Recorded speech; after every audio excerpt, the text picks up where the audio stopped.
ప్రేమించే దేవునికి మహిమ కలుగునుగాక. ప్రియ స్నేహితులందరికీ దివ్య వాక్యోదయం. ఈనాటి పాఠ్యభాగము 2 కొరింథీ 2:4. మీకు దుఃఖము కలుగవలెనని కాదు గాని మీ ఎడల నాకు కలిగి ఉన్న అత్యధికమైన ప్రేమను మీరు తెలుసుకొనవలెనని నాడు శ్రమతోనూ మనోవేదనతోనూ ఎంతో కన్నీరు విడుచుచూ మీకు వ్రాసితిని. కొరింథీ సంఘంలో అనేక శరీర క్రియలు చేరిపోయాయని ఇక్కడ పరిశుద్ధుడైనటువంటి పౌలు గారు గద్దిస్తూ, మీరు శరీరానుసారులుగా ఉన్నారు, ఆత్మానుసారులుగా లేరు, ఎదిగిన వారి వలె ఆహారం తినక ఉన్నారని చెప్తూ ఉన్నారు. అపవిత్రత ఆ సంఘంలోనికి వచ్చేసింది. కాబట్టి ఎంతో దుఃఖంతో ఈ దైవజనుడు కన్నీటితో వ్రాస్తూ ఉన్నాడు. పరిశుద్ధుడైన పౌలు గారు నిత్యత్వపు ఆత్మల విషయంలో శ్రద్ధ కలిగి ఉన్నారు. కాబట్టి వారి ఆత్మ ప్రమాదంలో ఉందని కన్నీళ్లు కారుస్తూ ఉన్నారు. కొంతమంది అయ్యా మేము కన్నీళ్లతో వ్రాస్తూ ఉన్నాము అంటారు.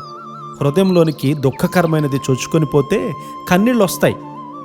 ఒక వ్యక్తి ఇలా చెప్తూ ఉన్నాడు, మా తల్లి చనిపోయినప్పుడు కూడా నాకు కన్నీళ్లు రాలేదు, కానీ సిలువ దగ్గరకు వచ్చినప్పుడు వరద ప్రవాహం వలె కన్నీళ్లు కారుతూ ఉన్నాయి. యేసయ్య సిలువ, యేసయ్య ప్రేమ అనేవి అత్యున్నతమైనటువంటి ప్రేరణలు. నా రక్షకుడు వీరి కొరకు చనిపోయాడు, కానీ వారది తెలుసుకోవడం లేదు. నా రక్షకుడు వీరి కొరకు రక్తం కార్చాడు అన్న విషయం వారికి మనం చెప్పాలి. కనికరంతో కూడినటువంటి కన్నీళ్లు, ఇతరుల కొరకు ప్రేమతో నిండినటువంటి కన్నీళ్లు అనేవి చాలా ప్రశస్తమైనటువంటి కన్నీళ్లు. నీ బుడ్డిలో ఆ కన్నీళ్లు దాచబడతాయి. కీర్తన 56:8 మనం చదివితే, కన్నీళ్లు విడుచుచూ విత్తువారు సంతోష గానముతో పంట కోసెదరు అనే మాట అక్కడ కనబడుతుంది. పిడికెడు విత్తనాలు చేత పట్టుకుని ఏడ్చుచూపోవు విత్తువాడు సంతోషగానము చేయుచు పనలు మోసుకొని వచ్చును. 126:6 కీర్తన.